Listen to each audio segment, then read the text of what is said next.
9 killed, several others injured in second Turkey school shooting in 2 days. South Africa opposition leader Julius Malema sentenced to 5 years imprisonment. And Catholic Pontiff Pope Leo demands chains of corruption broken on first day of visit to Cameroon. This is the World News on AIT. I am Chioma Okole Mukuzi. Welcome. We begin with Turkey. Now, at least 8 students and 1 teacher have been killed and several others injured following a shooting at a school in southern Turkey. The incident happened at Yestakalik Secondary School in the Kahramanmaraş area, where 13 people were said to be wounded, leaving 6 in critical condition. The school shooting incident comes a day after 16 people were injured after an ex-student opened fire at another high school, also in the south of the country, before killing himself. The motive of Wednesday's attack is not yet known and an investigation has been launched. Turkish media reported that the attacker, believed to be a student, entered 2 classrooms and had 5 guns and 7 magazines with him. The attacker's father has since been detained by police, according to local media. In video verified by the media, people could be seen appearing to jump from the first-floor windows of the school and run from the premises as the attack took place. The shooting in Kahramanmaraş saw at least 8 students and 1 teacher killed. Turkish officials said with 13 others wounded, including 6 in critical condition. A 14-year-old attacker was also killed during the incident, which took place at Yestakalik Secondary School. The suspect had planned for the attack in advance, the local prosecutor's office said in a statement. Turkish police have ordered the arrest of 83 people accused of posting controversial content online about 2 deadly school shootings which took place this week. They were found to have engaged in posting activities praising crime and criminals and negatively affecting public order, police said. Turkish President Recep Tayyip Erdogan said he wished for a speedy recovery to our children, our families, and our teachers in a post on X. Hundreds have gathered near the city's main mosque for the funerals of the young victims, which are being held on Thursday. Turkish media reported that the attacker, believed to be a student, entered 2 classrooms and had 5 guns and 7 magazines with him. Russia launched a wave of drone and missile attacks across Ukraine on Wednesday night, killing at least 15 people and injuring at least 90. Ukrainian officials made this known in a statement. A 12-year-old boy was among 4 victims in the capital, and 3 people were killed in Dnipro in southeast. Across the border, 2 children aged 5 and 14 were killed in a Ukrainian drone attack on Russia. The strikes come after a short ceasefire took place over Orthodox Easter celebration at the weekend, during which both sides accused one another of hundreds of violations. Kyiv mayor wrote on Telegram that, as well as the death in the capital, rescuers had pulled a mother and child from the ruins of a 16-story residential building that collapsed in Kyiv's central district. In the north of the capital, 4 emergency medical workers were among those injured as a result of repeated shelling. In an attack on the central city of Dnipro, 3 people were killed and dozens were injured. Head of the regional administration wrote on Telegram. Pictures posted online showed buildings ablaze in the city.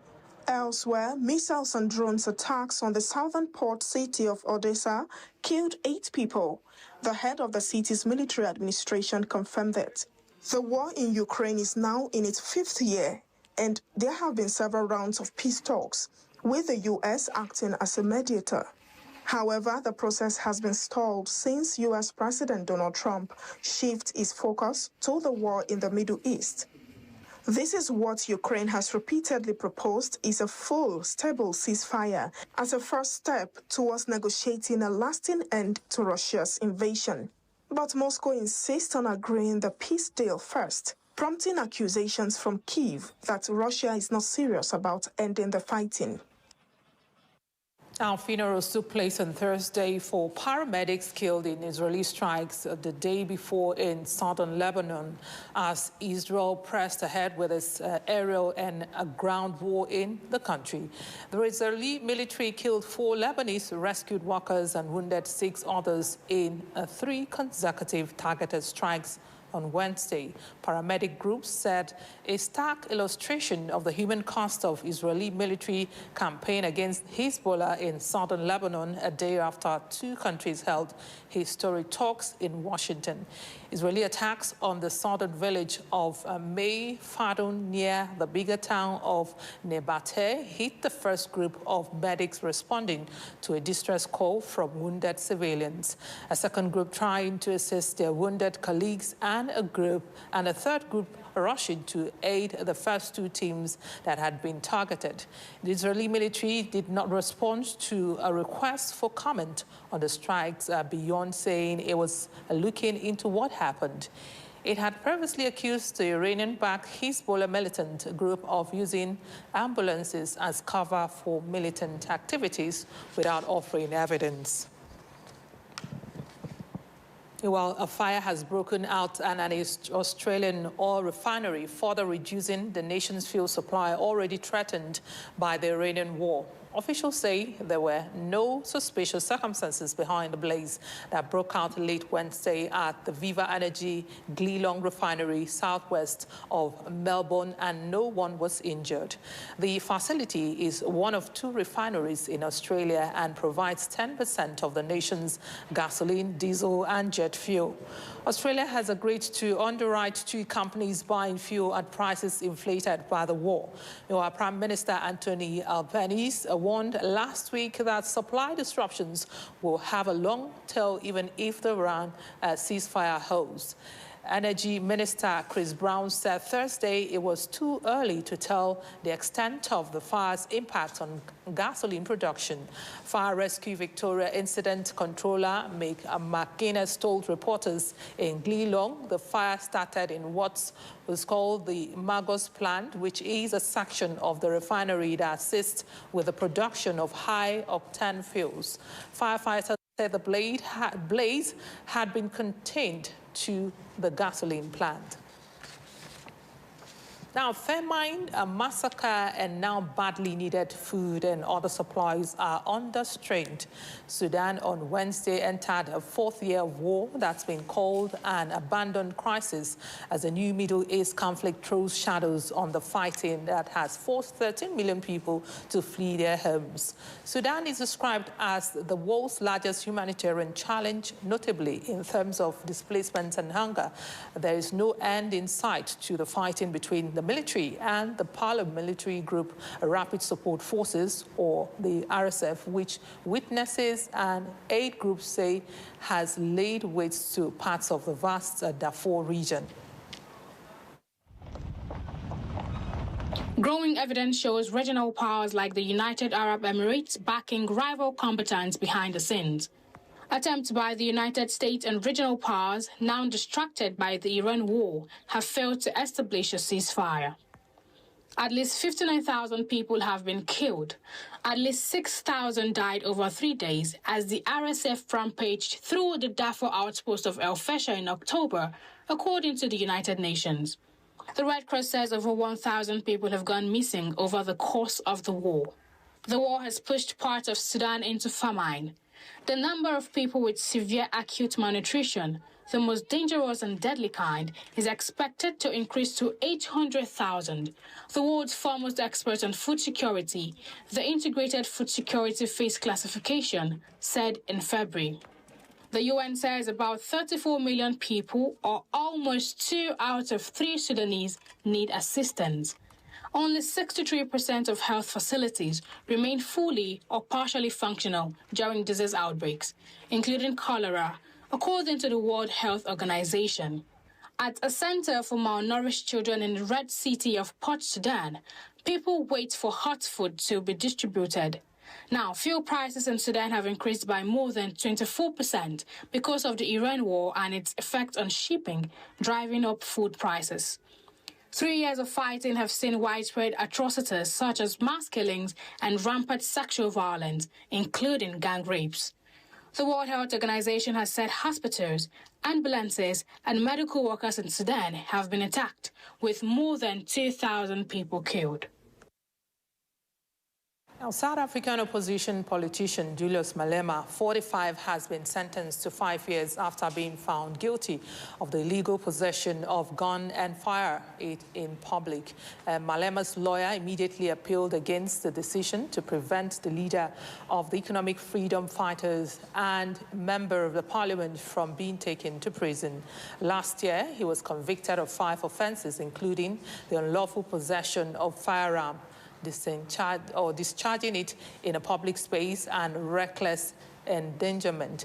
The charges related to an incident in 2018 when a video emerged showing Malema using a semi-automatic rifle to fire several shots in the air during his party's 5th anniversary celebration held in the country's Eastern Cape province.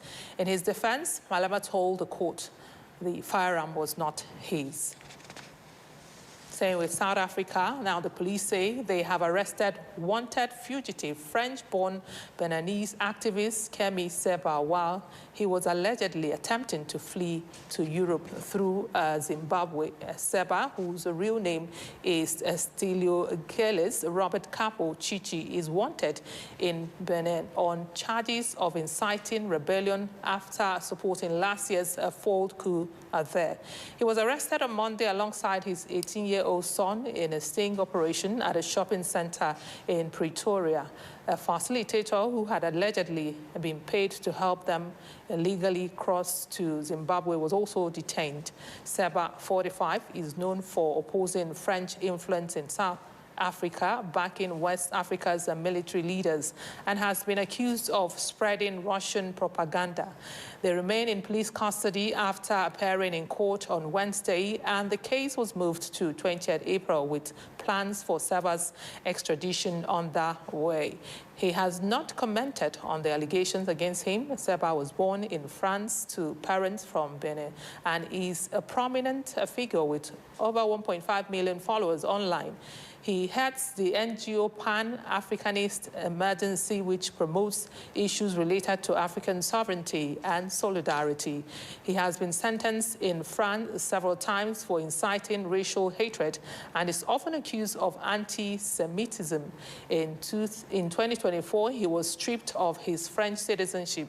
He responded by burning his passport in public, claiming he had been freed from the burden of French nationality. Pope Leo XIV arrived Wednesday in Cameroon and delivered a masterclass on welding authority legitimately to its 93-year-old president, Paul Biya, who consolidated his 4-decade grip on power with a contested election last year that gave him an 8th term in office.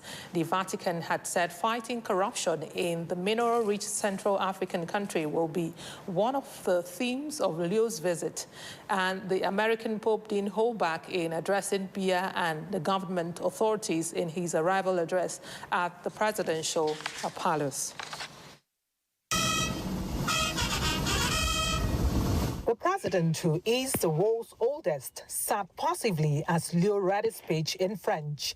Cameroonian television halted its live feed for parts of Leo's speech, but it wasn't clear if technical glitches were to blame. The Vatican has made clear that Catholic social teaching disapproves of the types of authoritarian leaders that Leo is encountering on his 4-nation African visit, the first to the continent by history's first US-born pope.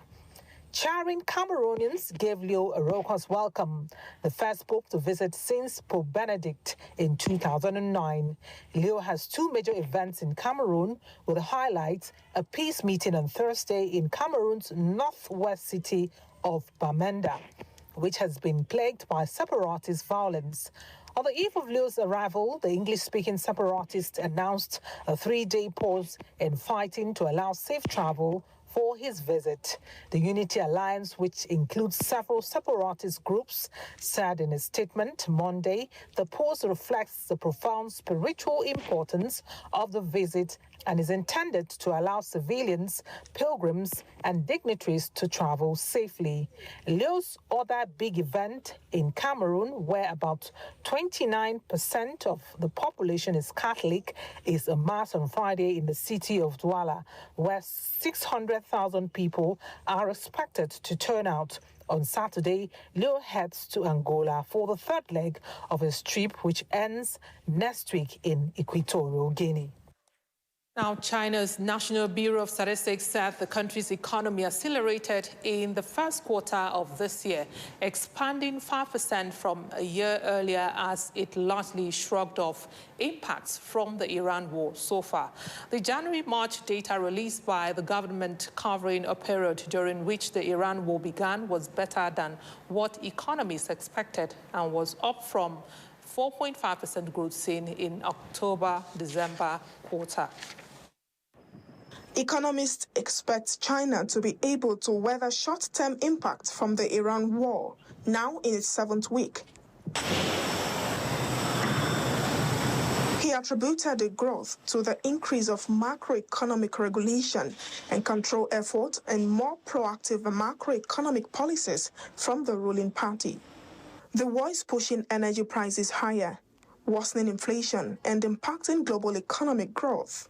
But longer terms, areas including global demand for Chinese exports could take a hit. The International Monetary Fund this week lowered its economic growth forecast for China to 4.4% expansion for 2026.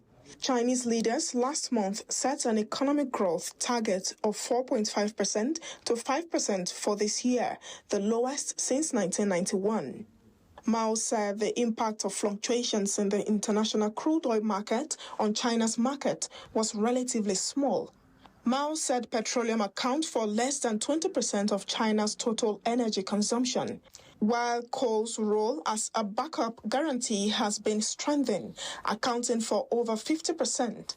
In recent years, new energy sources such as wind and solar power have developed rapidly, and the proportion of non-fossil energy consumption has increased. On Tuesday, China reported its export grew 2.5% in March from a year ago, significantly slowing from the previous 2 months. Wang said as a major country deeply integrated into the global economy, China's export is affected by the Iran war to some extent. A years-long real estate sector slump in China has dragged consumer and investor confidence, but the country managed to achieve its targeted around 5% growth last year, powered by robust export, and drove its trade surplus to a record nearly $1.2 trillion despite U.S. President Donald Trump's higher tariffs. Indian Prime Minister Narendra Modi called for a stable, sustainable and lasting peace in the Middle East and Ukraine after holding talks with Australian Chancellor Kristen Stalker in New Delhi on Thursday. Now, Modi, during a joint news conference today, said the entire world is going through a very grave and intense situation, be it Ukraine or West Asia. They support a stable, sustainable, and lasting peace. Stalker echoed his comments and added that stability also means energy dependence. India and Australia signed several agreements to boost bilateral relations and partnership, including a memorandum of understanding on food safety. Bilateral trade between the two countries stood at $3.47 billion for the year 2025, according to Indian Ministry of External Affairs. You're watching the World News on AIT. We'll take a break now. We'll bring you more stories when we return. Stay with us. The stories now break online.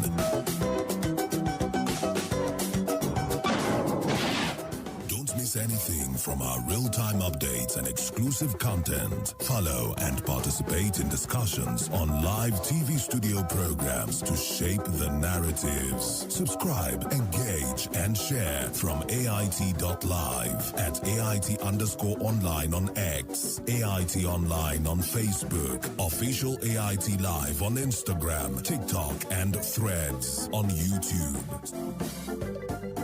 Stay connected with AIT. On air, online, on live. Welcome back. Now, the 2026 Unified Tertiary Matriculation Examination, that's the UTME, organized by the Joint Admission and Matriculation Board, JAMB, has begun in earnest. Centers visited around Abuja shows that the shift in time of the commencement from 7 a.m. to 8:30 a.m. by JAMB has been commended by both the candidates and supervisors. For this center, we are concluding from the records we got. We are concluding on Monday. Yeah, so far we've had a hitch-free session. We have about 238 candidates out of 250 that turned for the exams. I think I'm well prepared. Yes, sir. What do you want to study? I'll study law in university. Okay. So what subject combination do you have? CRS, English, government, and literature. Okay, so you're happy now. Mathematics is no longer a strong requirement. Yes, sir.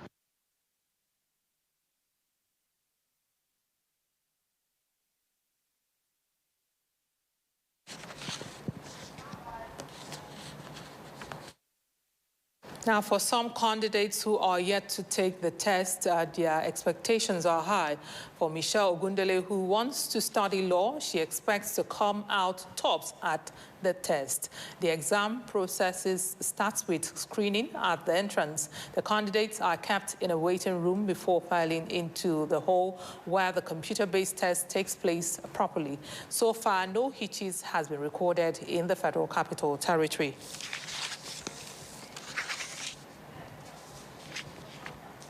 Now, media veteran, filmmaker, and agri-business executive Don Pedro Obaseki has said that he is choosing the path of forgiveness despite the traumatic experience he endured following an alleged assault on December 28, 2025. This comes as leader of the group involved in the incident, Osaze Adu, alongside well-wishers, paid an apology visit to his residence in Benin City. AIT's Osaose Sado has details. Don Pedro Obaseki was allegedly assaulted by a group of men on December 28, 2025, at the premises of Uwa Primary School in Benin City, where he had gone to play football and was reportedly led through several major roads in distress. The incident sparked widespread condemnation and has since been taken to court for redress. Nearly 4 months after, the perpetrators, led by Osaze Adu, visits the residence of their victim to tender an apology for what transpired on that day.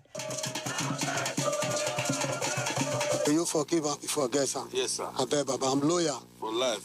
You will not be enemy of the palace. God forbid. You'll be Oba's son. Never. That is son to the palace. Yes. Baba, I beg. Oba not get enemy. Yes. I beg, sir. Forgive us. Remove everything from us, sir. They are your children. We are children. I'm very loyal. Yes, sir. You will see the difference, sir. Yes, sir. I'm your boy, sir. That will, sir. Yes, In his response, Don Pedro Obaseki acknowledges the traumatic impact of the incident but expresses a willingness to forgive. I'm willing to engage so as to let this pass so that we can all move on. So that maybe it may even create a better environment so that many of my brothers who have things to offer the state can come back home. For Obaseki, the apology appears to mark the beginning of a healing process as he leans towards forgiveness in the face of a painful experience. Osaose Sado, AIT News Benin. And now to sports. It was a night of high drama in the UEFA Champions League as Europe's elite battled for a place in the semi-final. AIT's correspondent Laila Wal has the details. Captain Harry Kane scored twice as Bayern Munich staged a thrilling comeback to defeat Real Madrid 4-3 in the second leg of their semi-final clash, sealing a 6-4 aggregate victory. But it was Michael Olise, the French international of Nigerian descent, who had the final say, netting deep into stoppage time to send the Bavarians into the semi-final. The encounter lived up to expectations, delivering intense action and controversy with 9 yellow cards issued. Bayern coach Vincent Kompany was also booked, while Real Madrid's Arda Güler and Eduardo Camavinga were sent off. Güler had earlier scored twice to put Madrid ahead on the night and level on aggregate. Kane responded to restore parity before Kylian Mbappe fired Los Blancos back in front in the pulsating first half. However, with time running out and Madrid down to 10 men, Luis Diaz put the German side ahead on aggregate late on before Olise sealed the victory in added time. In the other semi-final, Arsenal played out a goalless draw with Sporting CP, with the Gunners advancing 1-0 on aggregate. Oh, that's the world news on AIT. I am Chioma Okole Mukuze. Thanks for staying with us.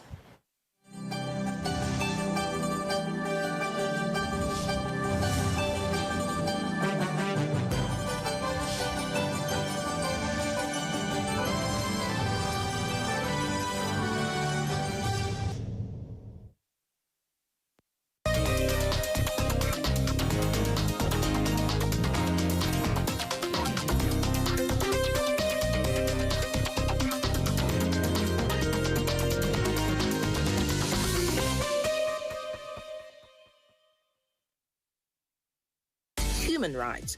From Nigeria to the rest of Africa, Gender Agenda amplifies voices too often excluded, ensuring every voice counts.